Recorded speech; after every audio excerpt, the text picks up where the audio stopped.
হাদিসের মধ্যে আছে, আল্লাহর নবী সাল্লাল্লাহু আলাইহি সাল্লাম বলছেন, হাসরের ময়দানে প্রত্যেক নাফরমানকে, পাপীদেরকে, দুনিয়া যারা আনন্দ উল্লাস আর ফুর্তি আর হারাম মজা নিয়া ভোগ করছে, আল্লাহ তাআলা ফেরেশতাদেরকে বলবে, পরে জাহান্নামের বাহির দিয়া একটা বার ঘুরাইয়া জাহান্নামের দরজা বরাবর 1 মিনিট বা 10টা সেকেন্ড দরজার বরাবর দাঁড় করাইয়া এরপরে আমার কাছে নিয়ে আসো।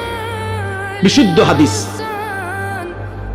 প্রত্যেক নাফরমানকে ফেরেশতারা জাহান্নামের বাহিরে ঘুরাইয়া দরজার সামনে 1 মিনিট বা 10টা সেকেন্ডের জন্য দাঁড় করাবে। জাহান্নামের একটা আগুনের বাতাস তার বুকটা বরাবর একটা ধাক্কা দিবে বাতাস। আল্লাহর কসম, নবী বলেন, ফেরেশতা যখন এরপরে ওই নাফরমান ব্যক্তিকে আল্লাহর সামনে আনবে, আল্লাহ তাআলা জিজ্ঞেস করবে, আমার বান্দা, দুনিয়ার হায়াত তো তুমি খুব আরামেই কাটাইছিলা, ঠিক না? তো সেই নাফরমান পাপী অথচ দুনিয়ায় যে ভোগ বিলাস করছে, সে আল্লাহকে বলবে, রব, জীবনে সুখ কি জিনিস আমি তা কোনোদিন দেখিনি।